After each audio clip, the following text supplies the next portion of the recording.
around the Historical Society, and I'm sure their favorites of yours too were Ergen Pennyroth and Velma Teeple. And I did that. I don't know the wrong picture even. We have some really fascinating, they both were very prolific writers. They wrote about their histories and they wrote about things that they remembered in their childhood.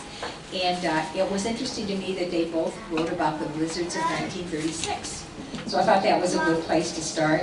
Also, some of you remember Marilyn Kutzley. And Marilyn, I think, was she born? She was maybe raised in Mile View, Nebraska, right? Yeah. And then maybe in her later years moved to DeWitt. I'm not sure. But I remember her well when she came here, and we sell some of the books that she has written, which were, you know, really a lot of fun. Before I Forget books and that sort of thing, that were really nice. So we're going to talk a little bit about some of their thoughts, starting with maybe the blizzard of 1936. And as we go along, I hope that you will add memories that you have had, maybe not of 1936, but memories that you have had of different blizzards as we go along. But I wanted to kind of start with, this is a log cabin that was over in the Baldwin Monmouth area. It belonged to the Greenwalds, but the Ellisott family lived there. And this whole family lived in this log cabin. This is Hans Scott, and he was visiting his future wife, Aline, and she lived here with her family. But these are the parents of Velma Scott Teeple, grandparents of Pat Jim. And so she just wrote wonderful things. Velma was born about 1914. I don't have a good picture of her. I asked Pat yesterday, why don't we have a better picture of your mother? She was born around 1914, and she lived in the Buckhorn community. And so I'm just going to kind of start with what she wrote about the blizzard of 1936. She said, in 1936, heavy snows and extremely cold weather combined to make it one of the very worst winters in Iowa history. Roads were drifted shut and fences disappeared. And an effort was made by the state to keep Highway 64 open, at least partially, but drifts formed faster than plows could remove them. People were warned to keep off the roads. It was very possible to freeze to death if your car developed trouble or if you got stuck. So travel had to be by foot or bobsleds driven over and they would drive right over the top of the high drifts and go through the fields and couldn't even see where the roads were. So day after day after day, more snow fell.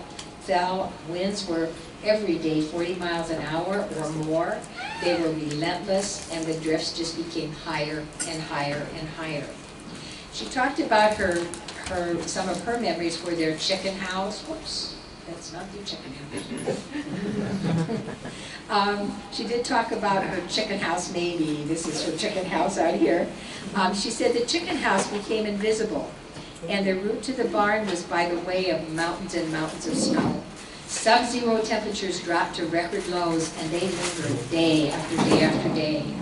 A reading of 30 degrees below zero was recorded on January 22nd. Wildlife was without food or shelter. Pheasants were found frozen to death all around. The farm animals were more lucky because back in that day, farm animals got to stay in barns and sheds for most of the time where they were protected from wind and snow, and clean bedding was provided for them. And she said they were even fed extra portions of hay and grain and silage to help them maintain their body heat and their milk production. And she said she thought that for her father, it was more work to get out to the barn than it was to take care of the animals once he got there. But that her father, Paul Teeple, her father, Hans Scott, was far more concerned about the well-being and comfort of his animals than he was about himself, and he never, ever ate his breakfast until he knew that his animals were taken care of. She went on to talk about the heavy snow that caused complete tie-ups of traffic, that deep snow on the rails stalled over trains, that transportation of coal became just at a standstill, and so that resulted in a very dangerous coal shortage all around Iowa. And due to the snow, the extreme cold, and the need to conserve fuel the best that they could, many of the schools and churches were canceled. That's what Velma said. You'll see that Ergen said something different. In our home, now she's talking about how they lived, in our home, we had to limit our living quarters to the big kitchen. That's the only place that we could be. And that's how they limited their use of coal.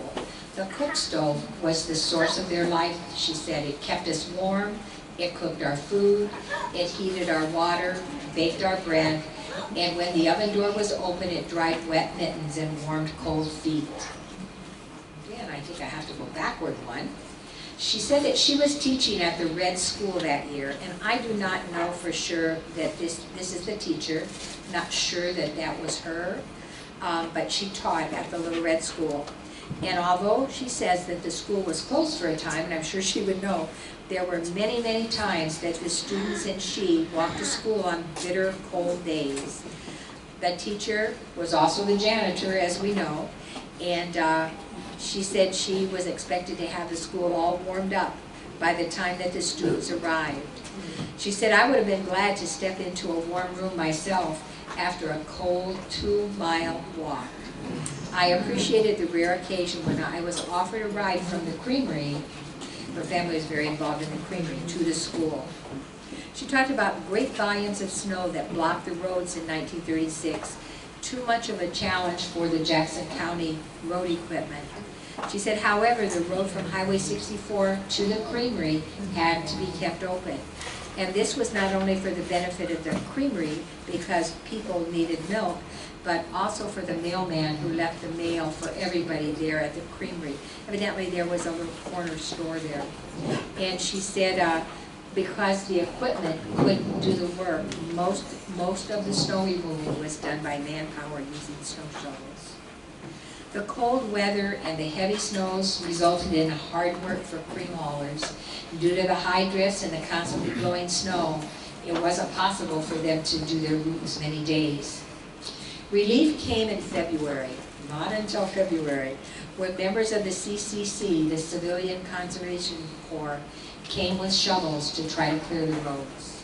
By February 21st, the road was opened for the first time for traffic from Highway 64 to her parents' home, 1/2 mile south of the creamery.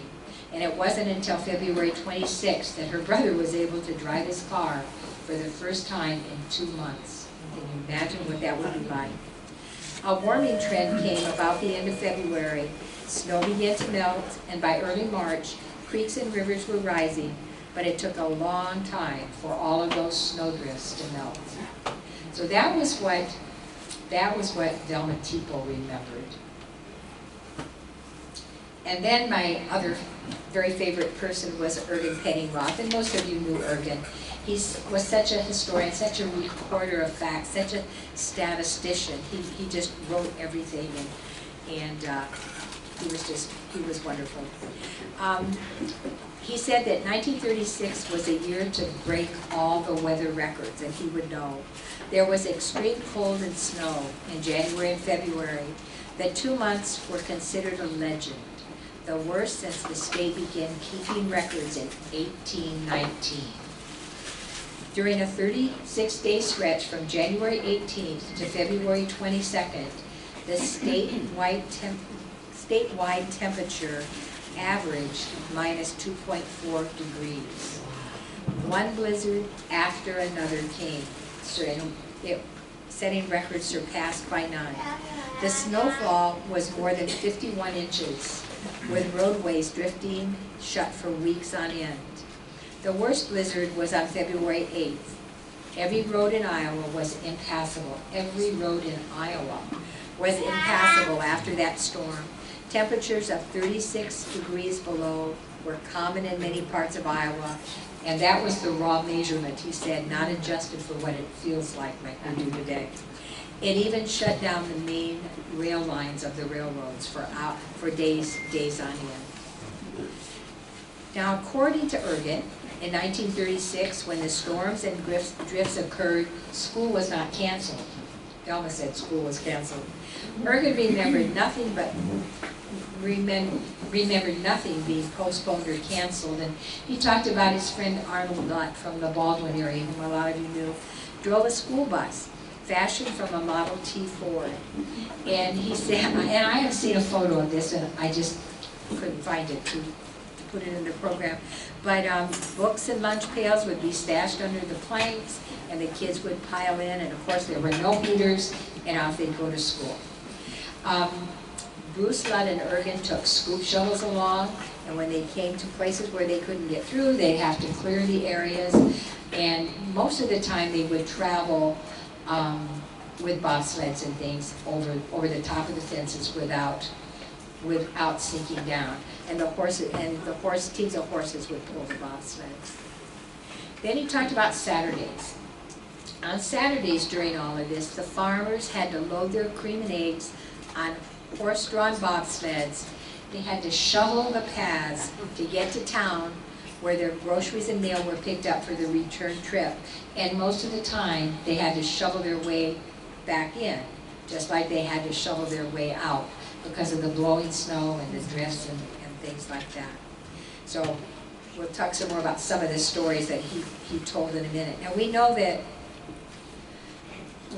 snow has always been a problem on the railroads. The Milwaukee, so our little narrow gauge railroad, Bellevue Cascade Railroad that we talk about all the time, snow was its real problem. They had a one-of-a-kind snow, they called it a snow go. It was a one-of-a-kind snow plow that was made by the Clower Manufacturing Company of Dubuque. And there was only one of them made, so we're told. The machine itself was not powered. The locomotives had a hard time pushing it. So the big black, big on the narrow gauge, the big black locomotives could not push it because it had to have a constant speed, and they could not keep up the constant speed. The narrow gauge also had the Canary, but it didn't have the power to push it all. So the ox had, and there you see the ox right there, the ox had plenty of power to push the snow blow, which is right here. And so that's how they got along for a while. The Snow Go plow unit was patterned after street plows. It had two large Climax engines. I had to read that again because I was sure they were probably Clinton engines, but they said no. two Climax engines. One of them is, and you can see the auger here, one of the engines were to pull the snow into the augers, and one of them powered a blower at 1,000 revolutions per minute, which threw the snow out to either side. And for a while, they were able to keep the rails clear with that. So there again is the ox and the only caboose that the narrow gauge ever had. The Snow Go kept the Slim Princess alive for several years, but in 1936, the ox threw a rod. Well, that meant that our little narrow gauge that was getting to the end of its time didn't have any power. So they had no engine to power this. So to keep the railroad running, what did they do? They took the Snow Glow's 6-cylinder engine and they put it in the ox, and this ox was a Plymouth switch engine. And with that, if they put the wedge plow on, using that, they were able to still plow through for some of the lesser blizzards they were able to get through. But the repeated blizzards of 1936, they came blizzard after blizzard after blizzard, and they were just not able to keep up. We know that the line secured 40 men from the CCC to come and try to shovel out the passes and keep them going. We know that they also had hired men from the area to shovel out the passes, but no matter how hard they tried, what they tried, they could not keep ahead. And the little railroad that had operated for almost 6 decades was finally forced to close. And it was the last remaining narrow gauge in Iowa over time. And of course, we have the last remaining depot from that little railroad right out here.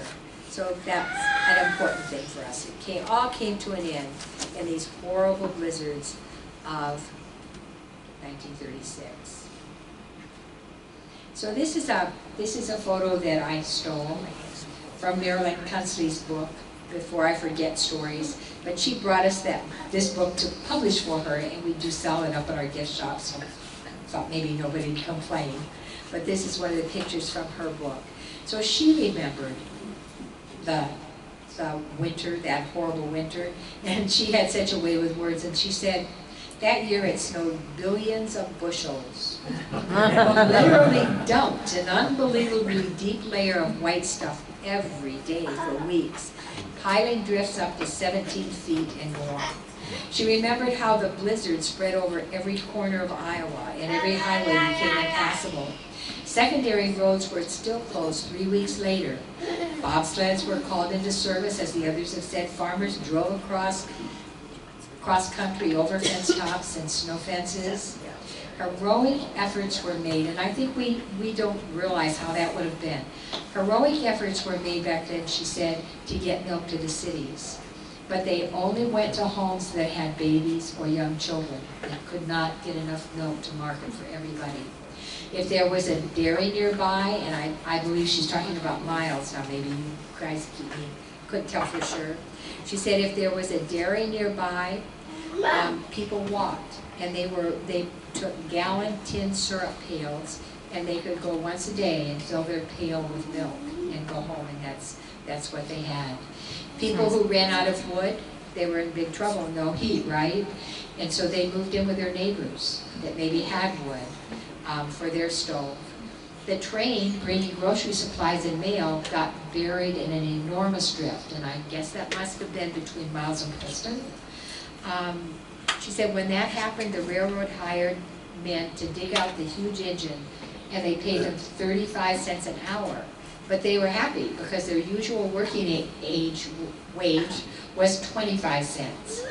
And she explained how these men worked in 3 tiers. And those on top would dig down 4 feet. Then the next group dug down and threw snow up to that tier. And then the bottom group threw snow up to the 2nd tier. And that's how they dug this engine out. It took several days of digging, she said, to reach the engine. It was extremely hard work, especially because the temperature was below 0 most of that time.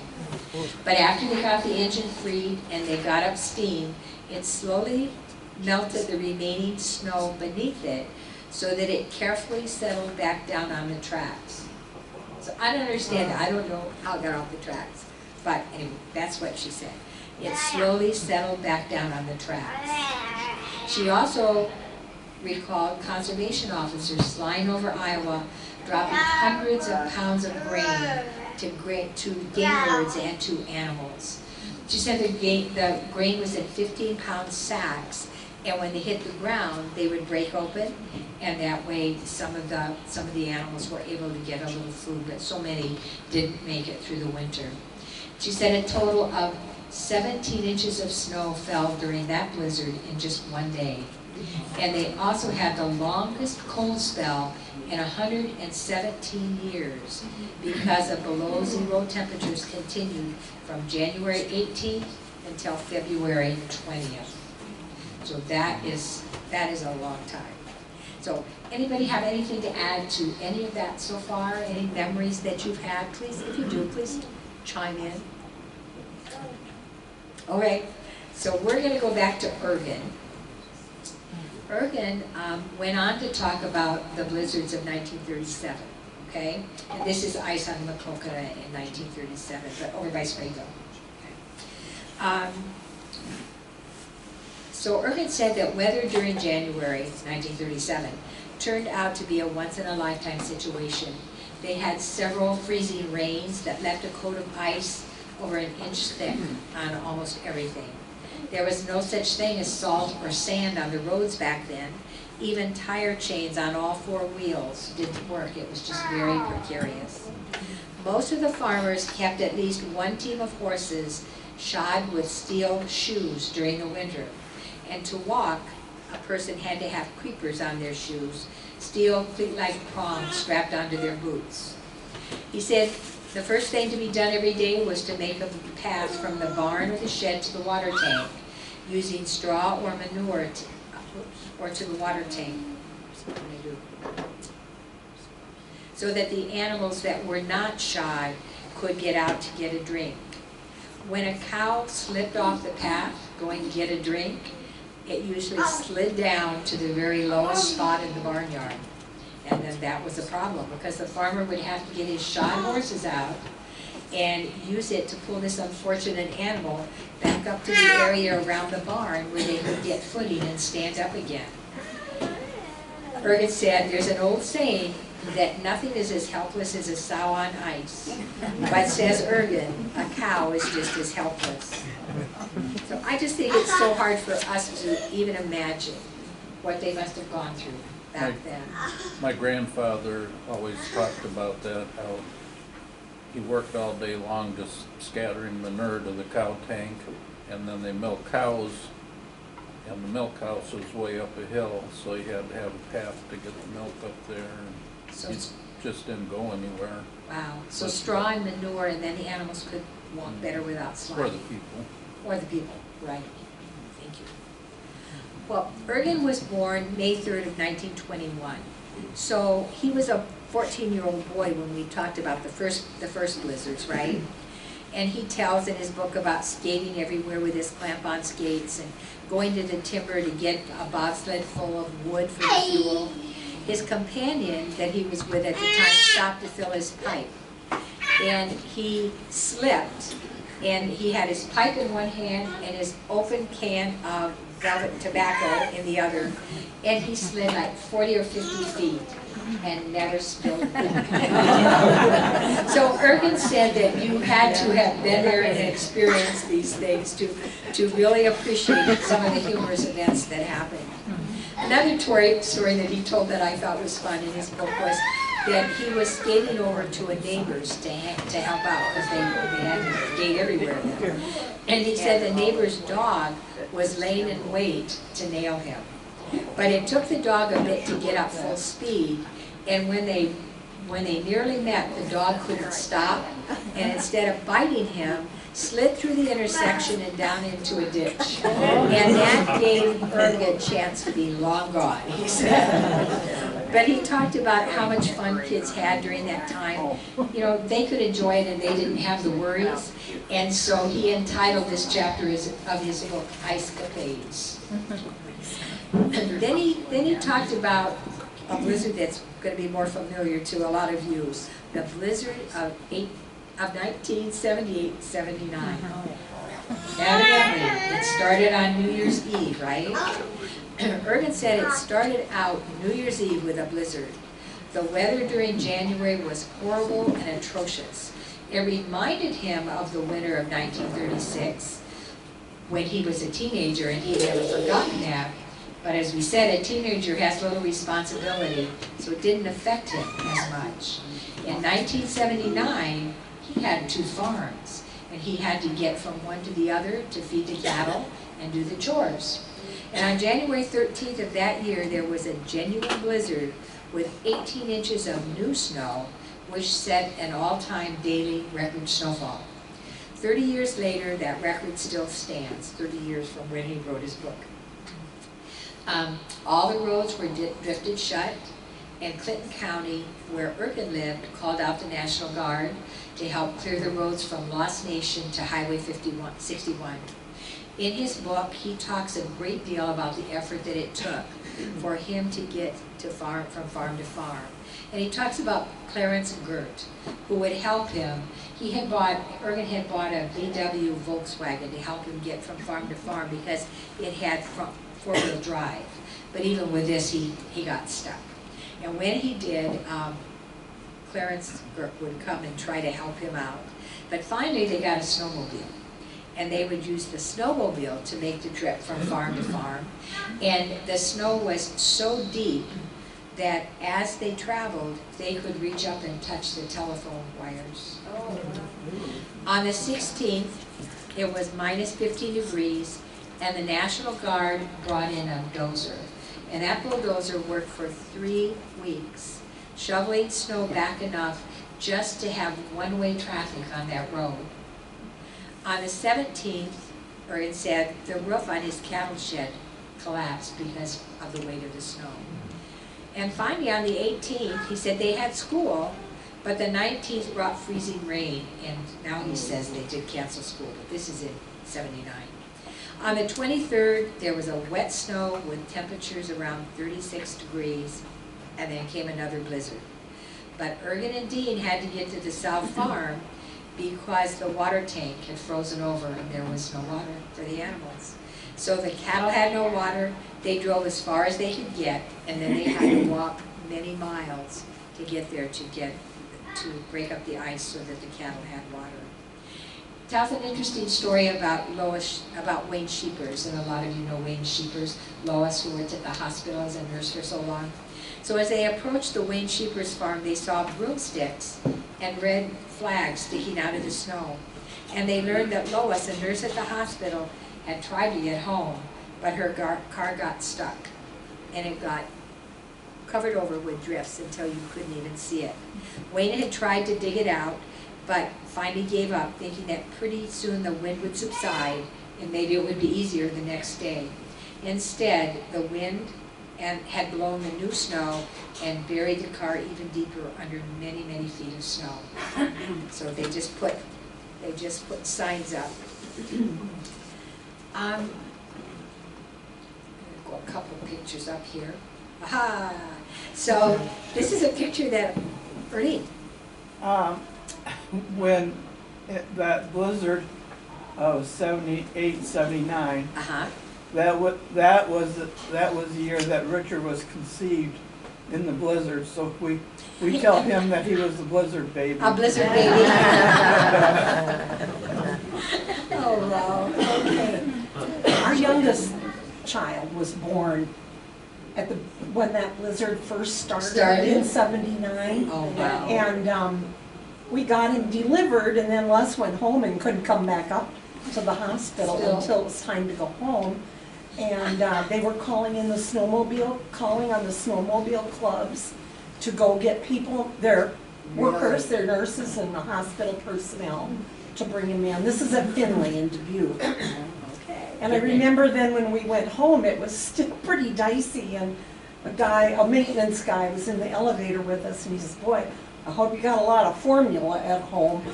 And I thought, well, I didn't need formula because I was nursing, but I almost cried thinking, oh, are we going to make it home safe with our new little baby boy? Yeah, it was interesting. Took me 3 days to shovel the driveway, get the car out of the driveway. To go and get her. Go and get him, yeah. Oh my gosh. Oh my gosh. So Marcella,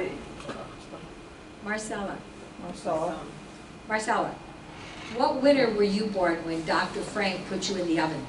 1934. 1934. Oh, wow. So Marcella tells this story. They lived in an old drafty country house, right? And she and her twin sister were born, and Dr. Frank, correct me when I make a mistake here, Dr. Frank did make the trip. He got to the house and he delivered the babies, and then he put them in the cook stove to keep them warm. Oh, Right?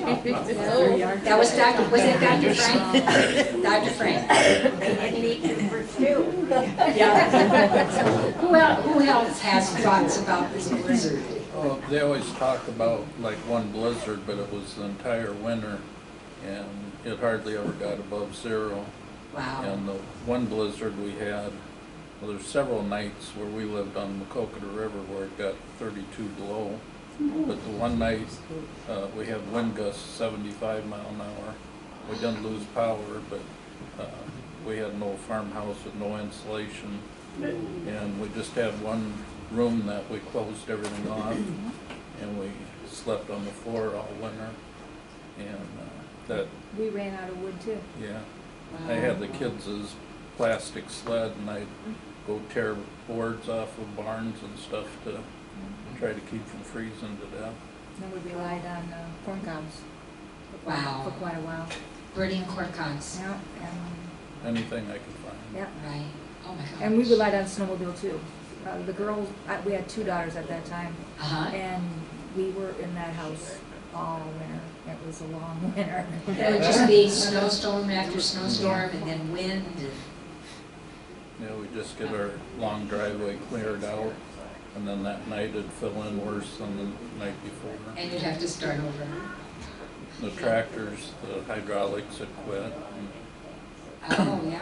the road graders had such a terrible time. Over by Roger Stewart's, there's a side road that nobody could get open. And Deke Franzen was our road grader guy. And they had just given him a brand new road grader, put a V-plow on it. Uh-huh. And he started down this hill and he couldn't get through, so he backed all the way up the hill and got the grader going as fast as he could, and it just shot right up over the drift and rolled over into the ditch. Oh my gosh. We're talking about the water freezing up. Uh-huh. The- Real loud. We had cows, and of course the water lines had froze up outside, and so we did live on the Macoka River. He had to go down to the river and chop holes in the water so the cows had water. So the cows had water.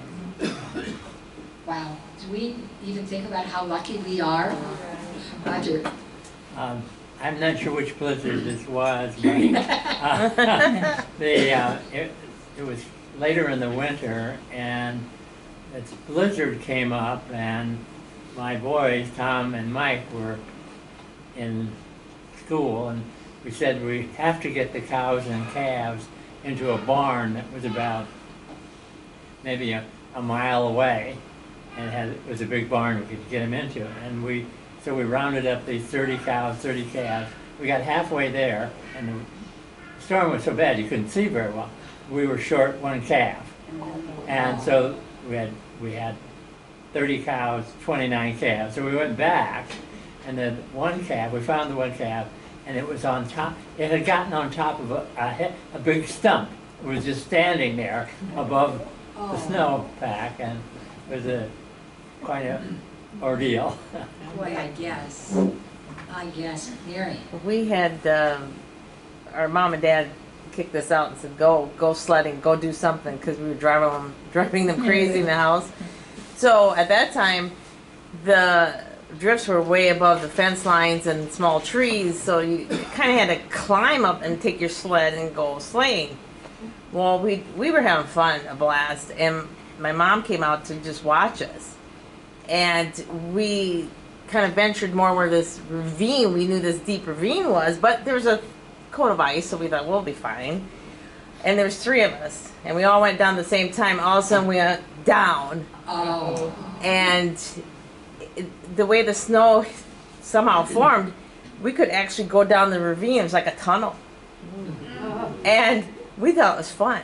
And my mom freaked out. We could hear her screaming, but we couldn't get out. We couldn't get out. And so my dad had this real long rope on our tractor, and he just, actually had to pull us out of these things. But we thought it was fun.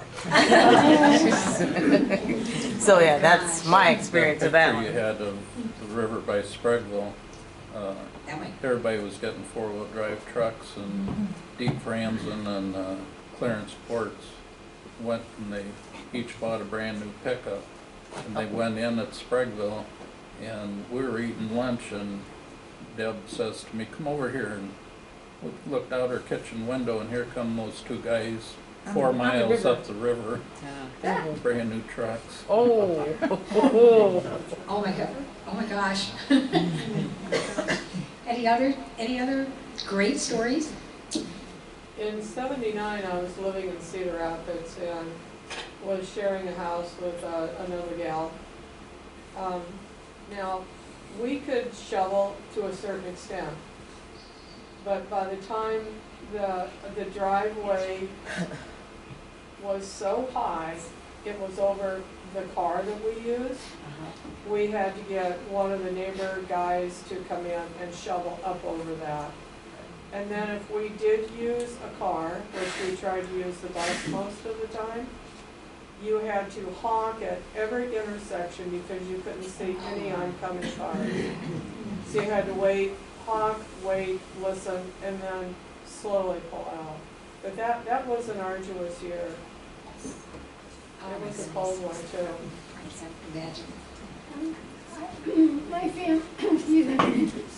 My family lived on, I'm sorry, maybe I won't be able to do this. We lived on the Andrew White Wagon Road, so 62 before it was raised. And my grandfather always talked about, you mentioned, and the fence, snow being up over the fences. I don't know, if they were there in the 30s, and so maybe it was one of these ones, but he said till April, they could still go over the tops of the fences, clear up until April of that, whichever year it was. Oh my goodness, thank you. Roger? One thing that made it really difficult was back in the day, the roads were kind of indented and they had big banks on each side and would just fill that road full. Yeah, just fill it up. Oh gosh. Any others? Ernie? Yeah, my mother talked about when my one sister got married down in Charlotte, and this was in 48, 49, and they had to get to the wedding. I mean, I was 9 months old, and she said that there was snow on both sides of that highway of 136. So I'm not sure, Yeah. you know, what happened if they met someone coming the other way, so. I just think today we have no idea. Apple Annie. Did you do a study on the winter of '67? Because I live in northern Indiana, so we got over this lake effect snow. Okay. But it was really, really bad, '67. 67. That's permanent. Oh, maybe. Or wasn't it so bad here in Iowa? I don't know. I probably wasn't here then, so I probably don't know. But does anybody remember the winter of '67? Do you know that? Maybe Indiana's the one that got hit that year. I don't know. This is a picture of Joy and Lyle's truck. And you can see, she says it's hard to see, but you can see that the snow is over the top of the truck. And she brought in something that I hadn't found, an article that Jack Marlowe wrote for the newspaper about the frigid winter of 1979. And he talks about, of course, everything is sports with him, but he says he and Jerry Farrell on New Year's Eve decided they were going to celebrate despite the drifted shut roads and the sub-zero temperatures. And after getting a truck, a tractor, and a three-wheeler stuck, they finally decided to stay home. So he looked back at his mother's diary, and he has memories from Bill and Leslie Hayes, and they lived in the second house on their farm, is that right? Yep. And they determined to celebrate the start of the new year with Richard Brady camps. And his mom warned them that if they could travel the drifted half-mile lane down to the county road to Spragueville, but they would never make it back home. And they ended up spending the night at the Brady camps and all of the next day, Sunday, because they could not get back, and it snowed all day long. And he said later in her diary, his mom recalled again the winter of 1979 and said it was the worst that she could remember, and at that time she was 70 years old. And Clinton had reported, and this is all in his article, Clinton had reported 71 inches of snow during the winter of 78, 79.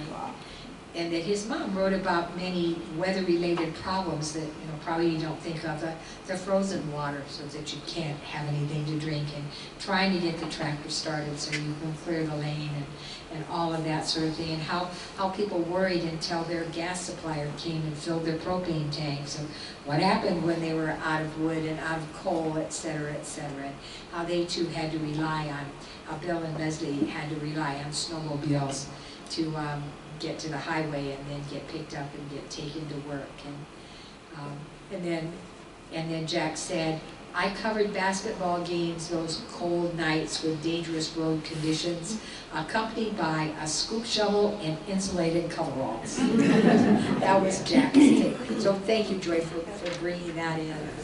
Bill put that snowmobile on Maquoketa River one night. Say that again? A bunch of us decided to ride the river up to Pizza Hut up here. And I made it about halfway and mine was acting up, so I turned around by myself in the middle of the night and went home. Went home. And when they left me, I heard the ice cracking. And I had to wait for mine to start again. And then I took off. And when they came back through, Bill broke through there, and him and my brother had to get down in the water and lift it out of there. Oh. And that was Marlowe's snowmobile. It was Marlowe's snowmobile. Oh my gosh. Oh gosh. All right. So these are just some pictures that were in our files. This was the blizzard of 1923, and Al brought these in from Stack and Luckish. 17 inches of snow had fallen in 9 days, he said. And then we have the blizzard of 2008. And so for a long time, and in our files, we were reading this as the blizzard of 1908. No, this was the blizzard of 2008. And you can see here that this is Lowell Carlson writing about this. But he said that the only thing anybody talked about that winter was the weather, the heavy snow, the high winds, the winter fatigue that began to show that it was really an old-fashioned kind of weather. Went on to say that meteorologist with the National Weather Bureau said that the winter of 2008 compared well with the winter of 1978-79. And Irving Penningroth, again, who, a great statistician, came in the museum, and I remember him coming in and saying to me, a perfect brown bag lunch would be about the blizzards, and he recommended that I use his book that he wrote. And he wrote this, and he was always so good at the Historical Society, and so we print this book and we sell this book. But if you ever have, you're snowed in and you need some really fun, good, easy reading, Ergen's book is wonderful. So, Bonnie? Yes. Quick thing. There was an article in the Des Moines Register just lately, I don't know if anybody saw it, but it told about the 10 snowiest winters.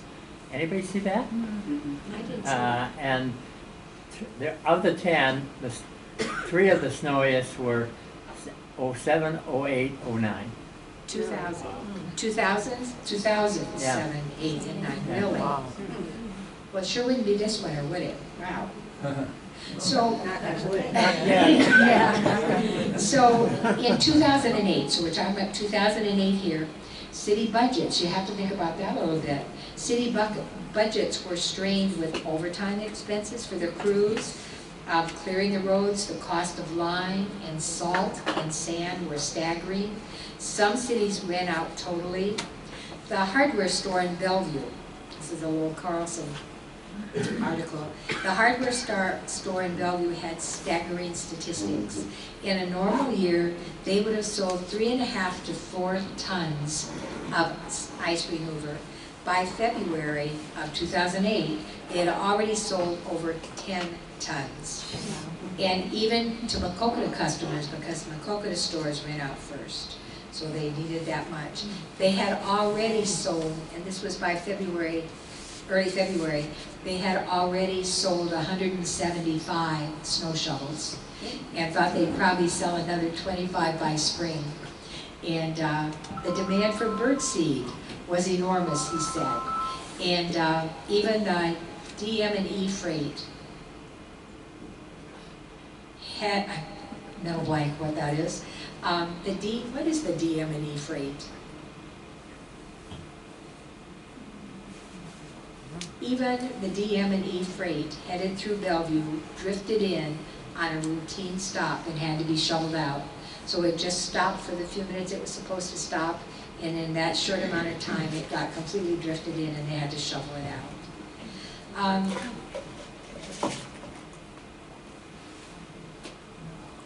The first 6 weeks of the year, 2008, were absolutely deadly on Iowa highways. There were 50 traffic fatalities. Blowing snow and ice brought traffic to a stop on the interstate several times, Interstate 80 several times. There were over 150 cars in ditches, 100 of them in a 40-mile stretch, and the whole highway was hard-packed ice 2 or 3 inches thick. So there was kind of nothing they could do. The Des Moines Register, there's a Des Moines Register article in our files that was interesting. They reported many facts about Iowa blizzards, mentioning that you know, we're a relatively young state to have this kind of statistics. You would think maybe New York State or something like that. The Great Blizzard of January 11th through 13th was of 1888, was supposedly the worst to hit western Iowa. Struck without warning following several days of temperatures in the 30s and the 40s. Nearly 1,000 people were estimated to have died in Iowa, Minnesota, and the Dakotas. The mercury dropped to 30 below and winds reached 50 miles an hour. A curtain of snow swept suddenly out of the plains. It was so thick that farmers lost their way and perished walking between the barn and the house. Children and teachers in a couple instances were trapped in one-room schools, and they burned all of the furniture trying to keep warm. The New Year's blizzard of 1863 and 4 was the worst in eastern Iowa. Talks about one storm in Des Moines where National Guard personnel carrier ran over a woman's car that was buried on the freeway and didn't even notice it. I apologize for speaking again. No, please, please. But 2008 was one of the years, and Jenny and I drove to Des Moines to the Senate.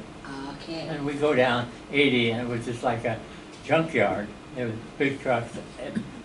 Everywhere. It was a challenge, I tell you that. They'd just be off in the ditch everywhere, right? Everywhere, yeah. Gosh, I don't know. Really?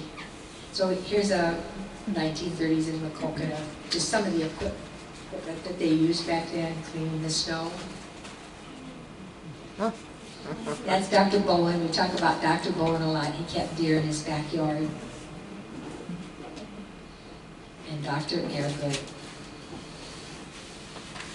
So that is Lamont, right? That looks like Lamont to me. Otter Creek. Maquoketa River, 1907.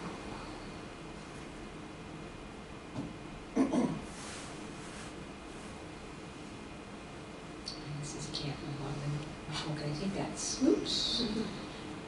And this is Bellevue, and I just love that old car, so I had to put that in there. It doesn't look like a blizzard, I like that old car. So, and then there's the John Deere bulldozer. He cleaned our driveway out. Did he? Okay.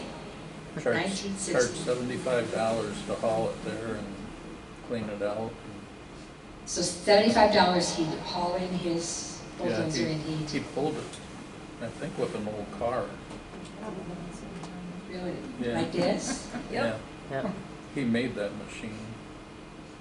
He made this machine? No, the snow blower. What he's pulling behind him. Oh, Out of an okay. old chopper and something else. Okay, so he's using this bulldozer because it's got Yeah, the it track had a wheels, right? PTO on And it. this is what's clearing, he's not pushing it. No, he's using it's set this. off to the side, collecting the snow. And So every time there was a bad storm, he'd come to your house and Just one. just once. Yeah, I gave up. You just curled up with a good book, is that what happened? Oh. And there's the Strohmeyer farm.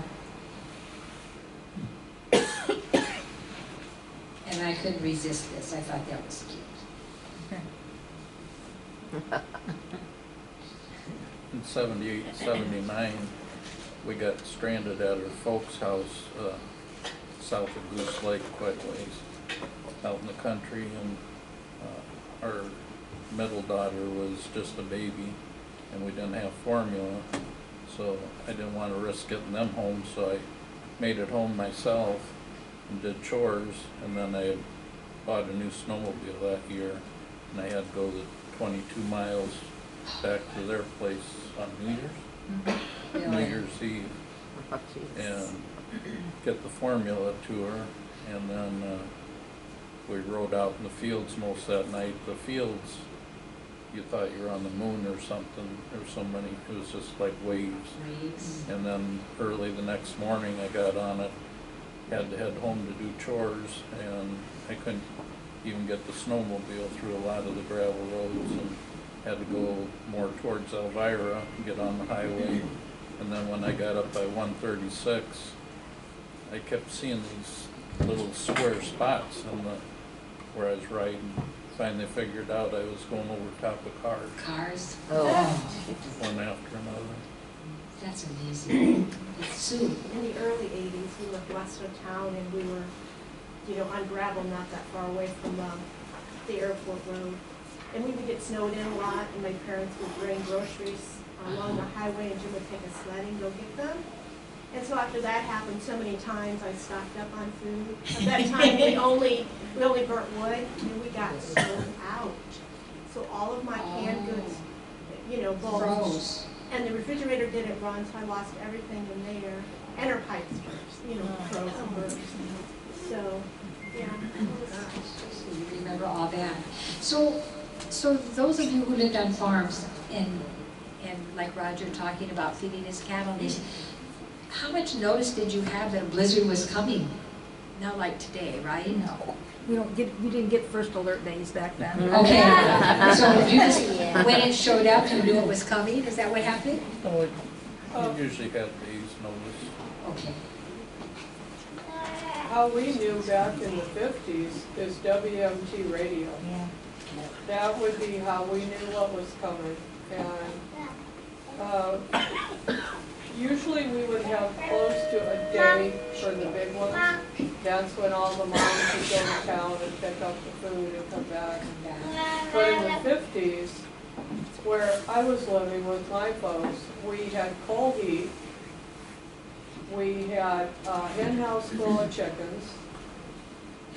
So, and we outside, our main water supply still had a pump that Dad would bring the handle up at night, let that water fall below the frost line, and in the morning, because we were on LP tanks for the stove, Mom would heat up enough water so that Dad could go out, and there was a leather in there at that time in the pump. He would thaw that out, bring the water back up. We had water, we had eggs, we had heat, and we had big Hurricane kerosene lamps for light. So in a lot of ways, I'd love to go back to those days because we were able to handle it without any problem. You were well prepared. Yeah. My just weaned pigs at the time, my feral hogs, they would come out of a insulated heated building, but I didn't have one for them after they were weaned. So I had to go to town and get blue plastic tarps and hang them about 2 feet up in the air over them. They were just cozy as can be, but you couldn't hardly walk in the barn because there's frost hanging 3 feet down from the ceiling. It'll fall all over you. Just can't imagine. Not being a farmer, I can't imagine. But any other stories? I got one. Please. That 1888 historical blizzard you mentioned, that's a lot of times you'll hear that called the children's blizzard. Oh. And that was in the, there's a lot of good literature out there. I highly recommend people read it. That was in the early days of weather forecasting, and the Army was in charge of it then. They were just learning how to forecast. But that morning, lots of people sent their kids to school dressed just like this in t-shirts because it's 65 degrees, Indian summer, or Indian fall for January. So yeah, it's a good read. And it just came out of nowhere. By lunchtime, it had dropped like 40, 50 degrees and winds, and so then the teachers were in a quandary. Do we send the kids out into this to get home, or do we hunker down? And the books are, I'd highly recommend reading them. Wow, thank you. Children's Blizzard. Children's Blizzard of 1988? 1888. 1888, I was going to say. Wow. Any other comments? Thank you for all you shared. Any other stories? I have a quick one. I remember Please. when I was in 4th grade at Hiawatha School, that was just in the woods. And my dad came down and got us from school. It had snowed so bad, and he put me on his shoulders, and I mean, it had snowed so fast. So bad. thank you. I'm just grateful that, I just remember all my talks with Ervin and with Velma Tipo and just hearing their stories. One really neat story, I don't know how I missed it, but I missed it. Let me go back and find it and then we'll close. But it was Ergen again talking about this blizzard. And so he said, on January 27th, it snowed all day, and the day after, their nephew Doug and Ruth Ann Scott, who most of you knew, their house burned. January ended having broken 2 records that Ergen said, again, stand until this day. 18 inches in one day, mentioned before, 32.8 inches for the month. February 4th, it was a minus 12 degrees. The following day, a minus 20 degrees. February 20th, it warmed up to 40 degrees. And it was the first nice day in over 2 months. They counted cattle, and they found that they were short about 8 head of cattle. They assumed that they had been caught in snow drifts and suffocated. Is that what happened? A lot of farmers had beef cows and calves that died in that manner. A week later, there was another 40-degree day, and Ergen noticed what he thought were small deer coming out of the timber to feed. He finally realized that they were the 8 missing cattle. They were so gaunt they resembled deer because they had lost so much weight. When they saw him, they ran because they had become wild. And he said it took several days of putting hay out little bit at a time to lure them up into the pen and shut the gate behind them. Then he worried that they'd eat too much and founder, but their stomachs had shrunk. And they each got a drink, took a few mouthfuls of hay, and went in the barn and laid down. And by late summer, he said that they had all recovered, and they couldn't be told from all the other cattle. That was his last story. So we'll just close by going back again to Marilyn Cootsley. She was such a neat lady. She said, so let's enjoy what's left of the winter days, because we probably have more to come, right? The slower pace of the rush, enjoy the slower pace after the rush of the holidays. Enjoy the quiet of snow days when we must take time from the storms outside, sit by the fire, read a good book, or watch a ball game. It's a day away from school, away from work, a day to renew. We need these days before the rush of spring. Remember that snow is needed for moisture, and the cold is good for the soil, all enabling a good crop of corn in the growing season. Soon this season too will change. And that was Marilyn. So thank you for everybody for sharing. That was fun. And if you think of other stories, we'd like to have them to add to our files. So thank you for coming.